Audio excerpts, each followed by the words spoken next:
Hello everyone, welcome to the study concept MPGK की MCQ series में आपका बहुत-बहुत स्वागत है। मध्य प्रदेश जीके का ये 39th वीडियो है और लगातार ये सीरीज चल रही है जो कि 25 क्वेश्चंस का पूर्ण एनालिसिस के साथ में कंप्लीट एनालिसिस के साथ में ये वीडियो मैं लाता हूँ और इसमें वो सारे क्वेश्चंस होते हैं जो कि एमपीपीएससी, एमपीएसआई, कांस्टेबल, पटवारी, जेल प्रहरी और व्यापम के द्वारा कंडक्ट जितने भी एग्जाम होते हैं सब में जहाँ पर एमपीजीके पूछा जाता है, उन सभी के लिए बहुत ही ज़्यादा इम्पोर्टेंट ये सारे क्वेश्चंस हैं। तो वीडियो को अंत तक देखें आप सभी लोग और वीडियो पसंद आए तो वीडियो को आप लाइक भी करें साथ में और वीडियो को ज़्यादा से ज़्यादा शेयर करें जिससे कि अधिक से अधिक परीक्षार्थी जो कि एमपीजीके की तैयारी कर रहे हैं वो ज़्यादा से ज़्यादा मेरी इस वीडियो को देख पाएँ। और जैसे कि मैं पिछले वीडियोज़ में भी आपको बता चुका हूँ, लगातार ये 10,000 क्वेश्चंस की सीरीज है जिसमें कि 25 क्वेश्चंस हर बार ला रहा हूँ मैं और डीप एनालिसिस के साथ में ये पूरा का पूरा वीडियो चलता है। हर क्वेश्चंस का डीप एनालिसिस होता है, हर एंगल से मैं समझाने की पूरी कोशिश करता हूँ आपको मध्य प्रदेश जीके के बारे में। और लगातार मेरी इस सीरीज से जुड़े रहने के लिए मैं कहना चाहूँगा कि आप मेरा चैनल स्टडी कॉन्सेप्ट सब्सक्राइब कर लें ऑल नोटिफिकेशन के साथ में। ऑल का जो रेडियो बटन है सिलेक्ट करने के बाद में आपको सब्सक्राइब का बटन क्लिक करना है, then you will get all 100% videos notifications, जो कि मैं लगातार जो भी वीडियो डालूंगा उन सभी के नोटिफिकेशंस आपको लगातार मिलते रहेंगे। तो चलिए शुरू करता हूँ ये 39th video Madhya Pradesh GK पर। अगले 25 क्वेश्चंस, वीडियो को अंत तक आप जरूर देखिएगा। लीजिए आ गया पहला प्रश्न आपके सामने। मध्य प्रदेश में वर्तमान में सिंचाई क्षमता लगभग कितने लाख हेक्टेयर में है? ऑप्शन है आपके सामने 68.20, 94.55, 78.20 या फिर 34.94 लाख हेक्टेयर। तो इसमें से सही विकल्प कौन सा है? तो सही विकल्प है 94.55 लाख हेक्टेयर ये भूमि है जो कि 2013 और 14 का जो आंकड़े हैं उसके अनुसार है ये, जो कि सिंचाई क्षमता अभी वर्तमान में इतने लाख हेक्टेयर में सिंचाई की जा रही है मध्य प्रदेश में। ठीक है ना, याद रखिएगा 2013 और 2014 के ये पूरे के पूरे फिगर हैं जिसमें कि 94.55 लाख हेक्टेयर जमीन में सिंचित सिंचाई परियोजना संचालित की जा रही है। ठीक है, अगला प्रश्न आ गया। वर्ष 2011 में मध्य प्रदेश देश में कपास उत्पादन में कौन सा स्थान था मध्य प्रदेश का? तीसरा, पांचवा, सातवां या फिर 15वां? तो इसका जो सही विकल्प है वो कौन सा है? तो इसका जो सही विकल्प है वो है पांचवा। मध्य प्रदेश का 2011 में कपास के उत्पादन में पांचवा स्थान था और कपास का जो क्षेत्र है वो कौन सा है? वो है पश्चिमी मध्य प्रदेश। ये मैं कई बार पिछले प्रश्नों में भी आपको बता चुका हूँ। पश्चिमी मध्य प्रदेश का एरिया है, वहां पर कपास की खेती की जाती है और सबसे ज्यादा जो क्षेत्र है वो है खरगोन, खंडवा, रतलाम, धार। ये जो क्षेत्र है यहाँ पर सबसे अधिक कपास की खेती होती है। तो ये पूरा पश्चिमी मध्य प्रदेश में आता है जो कि मालवा के पठार के क्षेत्र में स्थित पूरे जिले हैं। अगला प्रश्न आ गया। निम्न में से कौन सी नगदी फसल है? मूंगफली, गेहूं, धान या चना? तो इसका सही विकल्प कौन सा है? तो इसका सही विकल्प है मूंगफली। मूंगफली जो है ये नगदी फसलों में आती है और इसकी खेती, इसकी बुवाई कब होती है? ये खरीफ की फसल है, ये जरूर ध्यान रखिएगा। खरीफ यानी कि वर्षा की फसल है, वर्षा ऋतु में इसकी बुवाई होती है। ठीक है ना, और शीत ऋतु में इसको काट लिया जाता है, निकाल लिया जाता है और ये नगद वाली फसल है। इसमें पूरा का पूरा जो भुगतान होता है वो नगद में होता है। ठीक है ना, और बाकी की सब, ठीक है ना, ये स्टॉक करने वाली फसल है, इसको स्टॉक किया जाता है। ठीक है, चलिए आगे बढ़ते हैं। अगला प्रश्न आ गया। भारत के सबसे अधिक अरहर उत्पादन करने वाला राज्य कौन सा है? मध्य प्रदेश, आंध्र प्रदेश, उत्तर प्रदेश या हिमाचल प्रदेश? ये जो विकल्प दिए हैं इसमें से सबसे ज्यादा कौन से राज्य है जो कि अरहर यानी कि तुअर दाल का उत्पादन करता है? तो वो है मध्य प्रदेश। मध्य प्रदेश जो है सबसे अधिक तुअर दाल, अरहर दाल उत्पादन करने वाला राज्य है। अगर यहाँ पर महाराष्ट्र होता तो इसमें जो ऑप्शन होता वो महाराष्ट्र का होता, क्योंकि महाराष्ट्र का विकल्प नहीं है इसलिए मध्य प्रदेश का विकल्प है। तो इन विकल्पों में मध्य प्रदेश ही है। वैसे सबसे अधिक अरहर दाल का उत्पादन करने वाला जो लेटेस्ट आंकड़े हैं उसमें महाराष्ट्र का है। तो महाराष्ट्र सबसे अधिक तुअर उत्पादन करने वाला राज्य है पूरे भारतवर्ष में। ठीक है, अगला प्रश्न आ गया। मध्य प्रदेश की सबसे महत्वपूर्ण अनाज वाली फसल कौन सी है? मक्का, ज्वार, जौ या फिर गेहूं? तो इसका जो सही विकल्प है वो क्या है? तो वो है गेहूं। जो सबसे महत्वपूर्ण फसल है मध्य प्रदेश की वो गेहूं है और सबसे अधिक गेहूं कहाँ होता है, किस जिले में होता है? तो वो होता है होशंगाबाद में, ठीक है ना। होशंगाबाद के बाद में फिर आता है विदिशा का नंबर, ठीक है, फिर आता है सीहोर का नंबर, ठीक है। तो ये जो जिले हैं यहाँ पर सबसे अधिक गेहूं उत्पादित किया जाता है, ठीक है। चलिए आगे बढ़ते हैं।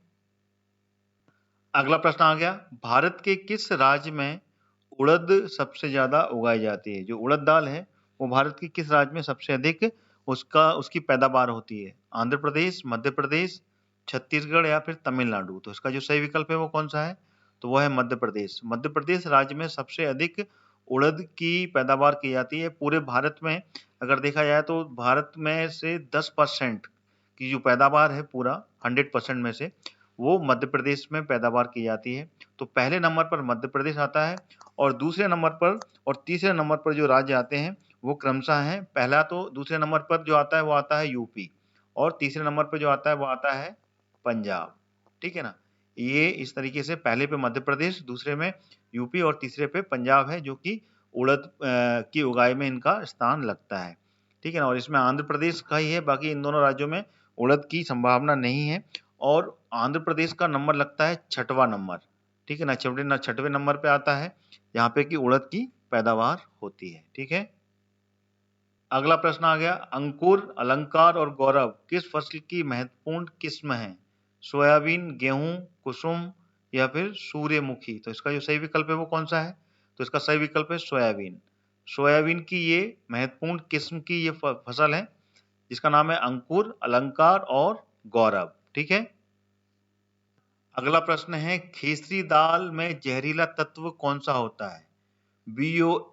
BOAOCP या फिर ODAP, उपरोक्त दोनों या इनमें से कोई नहीं? तो इसका सही विकल्प कौन सा है? तो इसका सही विकल्प है ODAP। ये एक जहरीला तत्व होता है खेसरी दाल में जो कि निचले जो अंग होते हैं, ठीक है ना, जो निचला अंग मतलब के पैर का जो अंग होता है, पैर से नीचे का, ठीक है ना, वहां पर या फिर पक्षाघात होने का यानी कि हृदयघात, हार्ट अटैक आने का चांस इससे बहुत ज्यादा होता है, ठीक है ना। इसलिए इसको पूरी तरीके से मध्य प्रदेश में बैन किया हुआ है, ठीक है ना, इस पे प्रतिबंध लगा के रखा हुआ है। ये दाल कोई भी किसान नहीं उगा सकता है और साथ ही साथ में इससे गांठिया रोग भी होने के चांस हैं, ठीक है ना। अगर इसको अधिकतर सेवन जो व्यक्ति करता है उससे गांठिया और पक्षाघात होने की, रोग होने की अधिकतर संभावना होती है। और खेसरी दाल का जो अंग्रेजी नाम है उसको बोलते हैं ग्रास पी, ठीक है ना, ये जरूर याद रखिएगा, ग्रास पी के नाम से जानी जाती है, ठीक है। तो this is very important, ODAP ये इसका जहरीला तत्व है जो कि केसरी दाल में पाया जाता है। आगे जाने से पहले मैं आपको बताना चाहता हूं, अनअकैडमी आपके लिए लाया है एक फ्री प्लान जिसमें कि आपको MP के टॉप एजुकेटर से पढ़ने का सुनहरा मौका मिलेगा। इसी के साथ में आपको मिलेगा 500 से ज्यादा free live classes, live doubt clearing के साथ में 20,000 से ज्यादा free questions, free mock test और उनके एनालिसिस, और इसके साथ में आपको अनअकैडमी और भी बहुत कुछ देगा। फ्री प्लान एक्सेस करने के लिए आज ही डाउनलोड करें अनअकैडमी का ऐप और यूज करें मेरा रेफरल कोड जो कि रेड कैपिटल लेटर से लिखा हुआ है, Hardayal Kushwaha. Now Pratik Jain exclusively available on Unacademy, जो कि है MP के best faculty, top ex faculty of Aakar IAS academy, जो कि आपको कंप्लीट कवरेज देने वाले हैं पूरा मध्य प्रदेश के कोर्सेज का। और ये इनकी क्लासेस स्टार्ट हो रही हैं 11 फरवरी 2021 से। यहाँ पे आपको मिलने वाला है complete doubt resolutions, live classes, quizzes और PDF नोट्स भी। क्या आप प्रीलिम्स 2020 क्रैक करने के लिए रेडी हैं? तो अभी एनरोल कीजिए प्रीलिम्स चैंपियनशिप में, जहां टॉप 3 रैंकर्स को मिलेगा 1 मंथ का फ्री सब्सक्रिप्शंस। ये चैंपियनशिप स्टार्ट हो चुकी है 6 फरवरी से, 6 फरवरी, 13 फरवरी, 20 फरवरी और 27 फरवरी। तो ये पूरी के पूरे टेस्ट कंडक्ट होने वाले हैं। तो अभी ज्वाइन कीजिए इस चैंपियनशिप को। इसका जो लिंक है मैंने डिस्क्रिप्शन बॉक्स में डाल दिया है, वहां से आप क्लिक करके इस चैंपियनशिप में ज्वाइन कर सकते हैं। अनअकैडमी लेके आया है अचीवर बैच, जो कि है MPPSC प्रीलिम्स 2020 के लिए।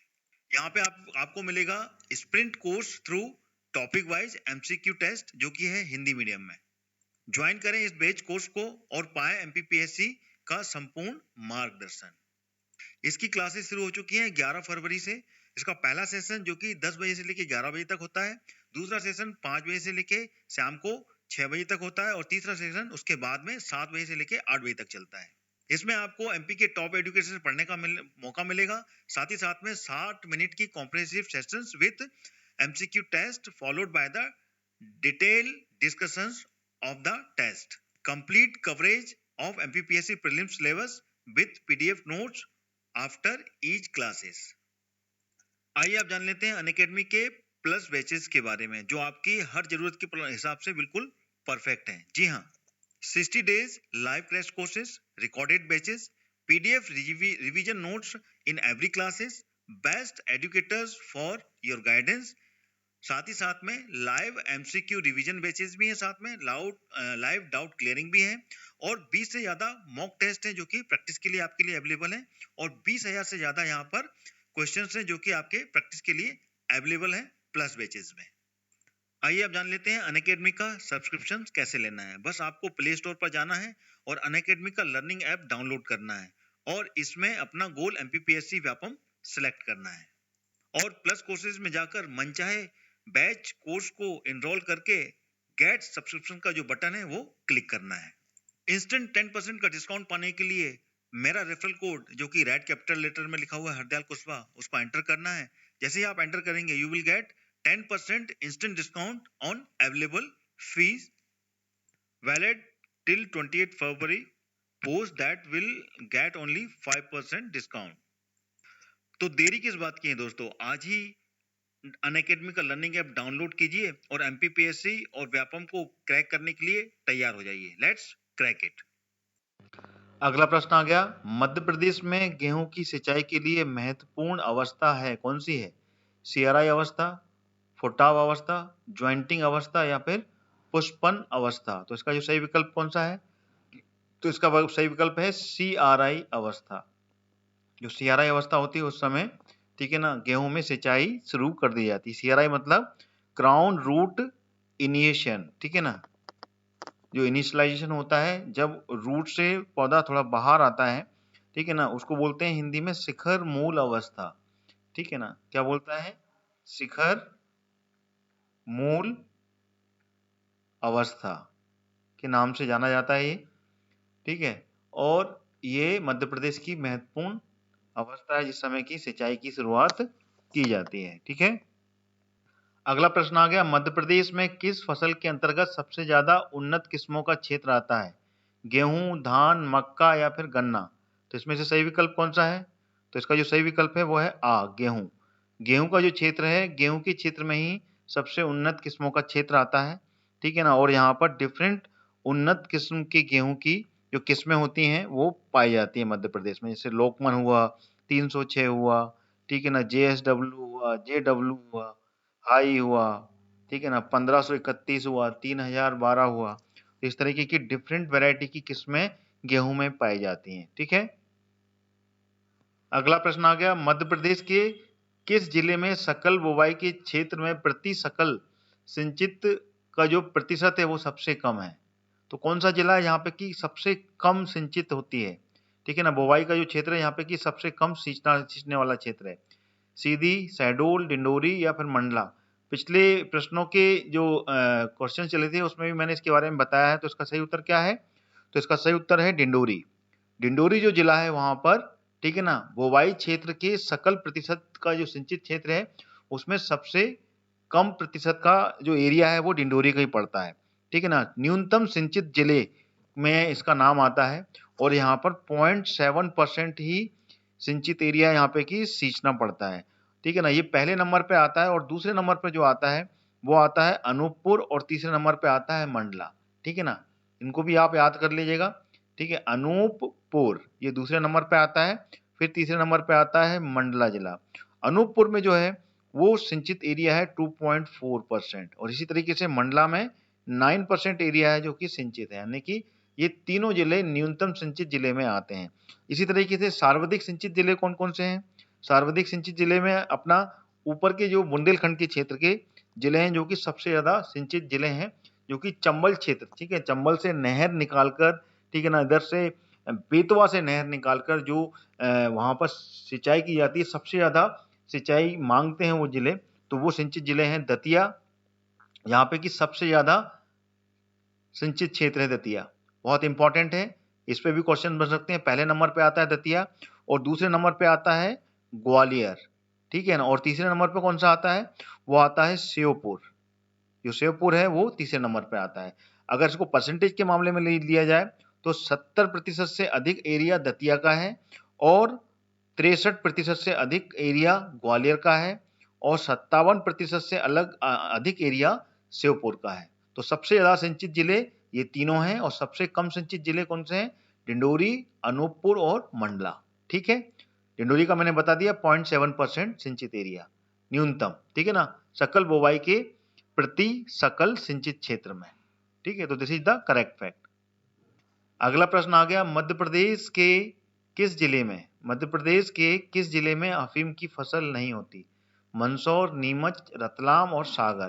तो इसमें से सही विकल्प कौन सा है, तो इसका सही विकल्प है सागर।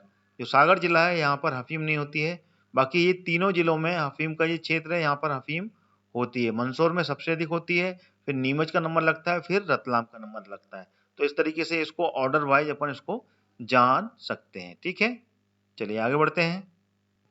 अगला प्रश्न आ गया, मध्य प्रदेश इस फसल से विदेशी मुद्रा का एक महत्वपूर्ण राशि कमाता है, तो कौन सी फसल है वो, गुलाब, कपास, सोयाबीन या फिर मूंगफली।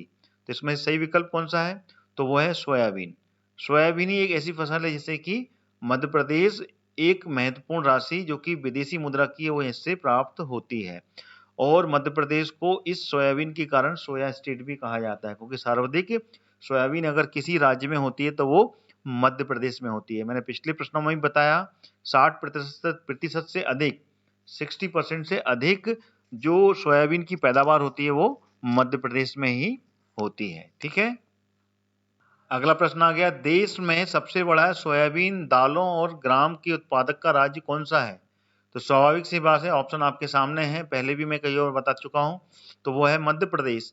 मध्य प्रदेश ही है जिसको सोया स्टेट कहते हैं, मैंने पिछले प्रश्न में भी क्लियर किया, तो मध्य प्रदेश इसका सही विकल्प है। अगला प्रश्न आ गया, केवल अलीराजपुर मध्य प्रदेश में उगने वाला नूरजहां किसकी किस्म है। अलीराजपुर में ही उगती है, ठीक है ना, और ये नूरजहां है और ये किस फल की किस्म है, संतरा, सेब, आम या फिर अंगूर। तो इसका सही विकल्प क्या है, तो इसका सही विकल्प है आम। आम की किस्म है जिसको कि बोलते हैं नूरजहां, ठीक है, this is the correct answer. अगला प्रश्न आ गया, NIA का पूरा नाम क्या है, फुल रूप पूछना है, फुल फॉर्म। कुल सिंचित क्षेत्र, राष्ट्रीय सिंचित क्षेत्र, राष्ट्रीय वृद्धि औसत या फिर शुद्ध वृद्धि क्षेत्र। NIA इंग्लिश में है, तो इसको अगर इंग्लिश में देखा जाए तो इसका जो फुल फॉर्म है वो है नेट इरिगेशन एरिया, नेट, ठीक है ना, इरिगेशन एरिया, ठीक है ना, ये पूरा फुल फॉर्म है NI और A का, ठीक है ना, जिसको हिंदी में बोलते हैं कुल सिंचित क्षेत्र। तो इसका ये सही विकल्प है, ठीक है। अगला प्रश्न आ गया, मध्य प्रदेश में सिंचाई प्रणाली में सुधार हुआ और इसका परिणाम क्या हुआ। सभी नदियों को उनकी पूरी क्षमता से इस्तेमाल किया जा रहा है, इस कारण से बाढ़ नियंत्रण, कुल बुआई की क्षेत्र में वृद्धि हुई या फिर कई विवादास्पद परियोजनाएं संचालित हो गई। तो इसका जो सही विकल्प है वो है कुल जो बुआई क्षेत्र है, ठीक है ना, उसमें वृद्धि हुई। अगर इसकी सिंचाई प्रणाली में सुधार होता है किसी भी क्षेत्र में तो वहां पर बुआई क्षेत्र में वृद्धि होती है, क्योंकि अगर हर क्षेत्र में पानी सही मात्रा में और सही समय पर पहुंचता है तो जो वहां पे फसल है वो ज्यादा होती है, बुवाई का क्षेत्र बढ़ता है, क्योंकि पानी ही सबसे बड़ी जरूरत होती है किसी भी फसल के लिए। तो this is the correct fact, ठीक है। अगला प्रश्न आ गया, मध्य प्रदेश का कौन सा जिला अंगूर की कृषि के लिए प्रसिद्ध है, भोपाल, उज्जैन, रतलाम या फिर इंदौर। तो इसका जो सही विकल्प है वो कौन सा है, तो इसका जो सही विकल्प है वो है रतलाम। रतलाम जो है वो अंगूर की खेती के लिए बहुत ज्यादा प्रसिद्ध है और अंगूर अनुसंधान केंद्र भी रतलाम में ही स्थित है, ये भी आपको याद रखना है, अंगूर अनुसंधान केंद्र, ठीक है ना। तो अंगूर के लिए सबसे ज्यादा प्रसिद्ध क्षेत्र है रतलाम, ठीक है, जो कि मध्य प्रदेश की पश्चिमी सीमा पर है, राजस्थान से लगा हुआ है और यहीं से ट्रॉपिक ऑफ कैंसर की शुरुआत होती है मध्य प्रदेश में, कर्क रेखा जिसे बोलते हैं, ठीक है। अगला प्रश्न आ गया, मध्य प्रदेश में गेहूं का सर्वाधिक उत्पादन किस क्षेत्र में होता है, ये उत्पादन लिखा हुआ है, मालवा, बुंदेलखंड, बघेलखंड या फिर मैकाल क्षेत्र। तो वो कौन सा क्षेत्र है मध्य प्रदेश का यहाँ पे कि गेहूं का सर्वाधिक उत्पादन होता है? तो वो है मालवा का क्षेत्र। मालवा के क्षेत्र को गेहूं का भंडार भी बोलते हैं, ठीक है ना। सबसे ज्यादा गेहूं के उत्पादन का क्षेत्र कहलाता है मालवा क्षेत्र, जिसमें कि जो होशंगाबाद है, जैसे मैं पिछले प्रश्न में भी बता चुका हूँ, सबसे ज्यादा गेहूं का उत्पादन करता है होशंगाबाद जिला, ठीक है ना। उसके बाद में फिर आता है विदिशा, फिर आता है सीहोर, सीहोर, ठीक है। तो ये तीनों के तीनों जिलों के बारे में बिल्कुल क्रमबद्ध तरीके से याद कर लीजिएगा आप, ठीक है। चलिए आगे बढ़ते हैं। अगला प्रश्न आ गया, वर्तमान में मध्य प्रदेश का कितना क्षेत्र सिंचित है? 30, 37, 47 या फिर 50%? तो इसका जो सही विकल्प है वो है 37%। 37% का जो एरिया है वो सिंचित है, तो ये विकल्प इसका बिल्कुल सही होगा पूरे मध्य प्रदेश का, ठीक है। अगला प्रश्न आ गया, मध्य प्रदेश के अफीम उत्पादक जिले कौन से हैं? मंदसौर, नीमच, खंडवा, बुरहानपुर, भिंड, मुरैना या फिर सतना और रीवा? तो इसका जो सही विकल्प कौन सा है? तो वो है मंदसौर, नीमच। मध्य प्रदेश के उत्तर पश्चिम में स्थित ये दोनों जिले मंदसौर, नीमच, यहाँ पर सबसे अधिक अफीम की पैदावार होती है, ठीक है ना। और इसके अलावा रतलाम भी है यहाँ पे की अफीम की पैदावार होती है, और तीनों जिले एक साथ लगे हुए हैं। सबसे पहले रतलाम आता है, फिर मंदसौर आता है, उसके बाद में ऊपर नीमच आता है। तो ये तीनों जिले एक साथ लगे हुए हैं, तो तीनों में ही जो भूमि है वो अफीम के लिए बिल्कुल पॉजिटिव है, तो अफीम की खेती यहाँ पर की जाती है, ठीक है। अफीम की खेती मतलब खसखस, ठीक है ना। सबसे पहले जो निकलती है, आपने देखा होगा खसखस, जिसको अपन किसी औषधि के रूप में लेते हैं, ठीक है ना, खसखस। और कई बार भोजन में भी इसका उपयोग किया जाता है। वो खसखस जो होते हैं वो अफीम के ही बीज होते हैं, ठीक है। तो जो छोटे छोटे दाने होते हैं जिसका उपयोग अपन अपने भोजन में भी लेते हैं और कई औषधि के रूप में अपने उपचार के लिए भी उपयोग में आती है। तो उसके फूल के अंदर से ये खसखस निकलती है जिसका उपयोग अपन अपने साथ करते हैं, और वही उसके अफीम के बीज होते हैं, ठीक है। अगला प्रश्न आ गया, भारत के कुल गेहूं के उत्पादन का कितना प्रतिशत मध्य प्रदेश में होता है? 4, 8, 11 या फिर 15%? तो इसका सही विकल्प क्या है? तो इसका सही विकल्प है 11%। पूरे भारत के जितने भी राज्य हैं उसमें से अगर गेहूं का उत्पादन लिया जाए तो मध्य प्रदेश में पूरे 100% का 11% मध्य प्रदेश राज्य में होता है। यानी कि सर्वाधिक गेहूं उत्पादन करने वाला राज्य है वो है मध्य प्रदेश। यहाँ पे की सबसे अधिक गेहूं रिकॉर्ड उत्पादन किया जाता है, क्योंकि मध्य प्रदेश की और प्रमुख फसल कौन सी है? वो भी गेहूं ही है, ठीक है ना। गेहूं मध्य प्रदेश की प्रमुख फसल है। अगर पूरे राज्य के बारे में देखा जाए तो पूरे जितने भी राज्य हैं उसमें सबसे अधिक अगर कहीं पे फसल होती है वो होती है सोयाबीन की फसल मध्य प्रदेश में। लेकिन मध्य प्रदेश की स्पेसिफिक जो फसल है वो गेहूं है। ये मैं आपको पिछले प्रश्नों में भी मैं आपको समझा चुका हूं। और इसके लिए मध्य प्रदेश को, ठीक है ना, कृषि कर्मण अवार्ड से भी नवाजा जा चुका है, ठीक है ना। ये भी याद रखिएगा, कृषि कर्मण अवार्ड ये मध्य प्रदेश को मिल चुका है, ठीक है। तो this is the correct fact, ठीक है। अगला प्रश्न आ गया, कपास का सर्वाधिक उत्पादन करने वाला जिला कौन सा है? खंडवा, खरगोन, इंदौर, खरगोन या फिर देवास? तो इसका सही विकल्प क्या है? तो वो है खरगोन। मध्य प्रदेश का जो पश्चिमी निमाड़ क्षेत्र है वहां पर सबसे अधिक कपास की उत्पादन किया जाता है, और खरगोन उसके लिए पूरा का पूरा विशेष जलवायु वाला जिला है। यहाँ पे की गहरी काली मिट्टी पाई जाती है और उसमें सबसे अधिक कपास की खेती होती है, ठीक है ना। और कपास को क्या बोलते हैं? सफेद सोना भी कहते हैं, और कपास नगदी फसल है, ठीक है ना। नगदी फसल के रूप में जानी जाती है कपास, और साथ में गन्ना। मध्य प्रदेश की यही दो मुख्य फसल हैं जो नगदी के रूप में काउंट होती हैं। इनको याद कर लीजिएगा, कपास है नगदी फसल, और कपास ये मैंने लिखा हुआ है कपास, ठीक है, और गन्ना, ये दोनों नगदी फसल है। और तीसरे नंबर पे आती है मूंगफली, ठीक है ना। ये तीन फसलें हैं जो कि नगदी फसलों के रूप में मध्य प्रदेश में जानी जाती हैं, ठीक है। अगला प्रश्न आ गया, मध्य प्रदेश में चने का प्रमुख उत्पादक क्षेत्र कौन सा है? बीना, होशंगाबाद, रायसेन या फिर भोपाल? तो इसमें से सही विकल्प जो है वो है होशंगाबाद। होशंगाबाद जहां पर चना सबसे अधिक होता है, ठीक है ना। चना और गेहूं, ठीक है ना, दोनों के लिए जो उपयुक्त क्षेत्र सबसे अधिक उत्पादन वाला क्षेत्र है वो होशंगाबाद ही है। दोनों ही सबसे अधिक दोनों इस होशंगाबाद जिले में होते हैं। क्यों होते हैं? क्योंकि ये पूरा नर्मदा घाटी का क्षेत्र है। नर्मदा घाटी का क्षेत्र है, और नर्मदा घाटी के क्षेत्र में जलोढ़ मिट्टी भी पाई जाती है, साथ में पानी की क्षमता पूरी है और उसके साथ ही साथ यहाँ पर गहरी काली मिट्टी का भी क्षेत्र है। गहरी काली मिट्टी और हल्की, ठीक है ना, हल्की काली मिट्टी दोनों का क्षेत्र ये कहलाता है। और यहाँ पर ये मिट्टी पाई जाती है, वहाँ पर पानी सोखने की क्षमता ज़्यादा होती है गहरी काली मिट्टी में और छिछली काली मिट्टी में, ठीक है ना, मध्यम काली मिट्टी में, इसलिए पानी भी ज़्यादा सोख के रखती है, तो यहाँ पर पैदावार की क्षमता ज़्यादा होती है। ठीक है, चलिए आगे बढ़ते हैं। अगला प्रश्न आ गया, दिए गए विकल्पों में मध्य प्रदेश भारत का किसका सब बड़ा उत्पादक नहीं है? मतलब कौन सा है जिसमें कि ज्यादा उत्पादन नहीं देता है? सोयाबीन, दाल, लहसुन या फिर सीमेंट? तो इसका जो सही विकल्प क्या है? तो इसका सही विकल्प है सीमेंट। सीमेंट का प्रोडक्शन मध्य प्रदेश में, ठीक है ना, ज्यादा नहीं होता है, ठीक है, और ये मध्य प्रदेश का जो सीमेंट प्रोडक्शन में तीसरा नंबर लगता है, ठीक है ना, तीसरे स्थान पर आता है ये। और ठीक है, बाकी की सोयाबीन में नंबर 1 है और दाल में नंबर 1 है मध्य प्रदेश पूरे राज्यों में। पूरे भारत की दृष्टि से देखा जाए तो सोयाबीन सबसे अधिक और दाल सबसे अधिक उत्पादन करता है। ठीक है, पूरे सीमेंट उत्पादन में 13% जो प्रोडक्शन है वो मध्य प्रदेश में होता है और तीसरे नंबर पे इसका नंबर लगता है पूरे राज्यों में। ठीक है, तो ये थे टोटल 25 क्वेश्चंस जो कि मैंने आपके सामने रखे। कमेंट आपके बहुत उपयोगी हैं, मुझे कमेंट के बारे में कमेंट करके बताएं कि वीडियो आपको कैसा लगा।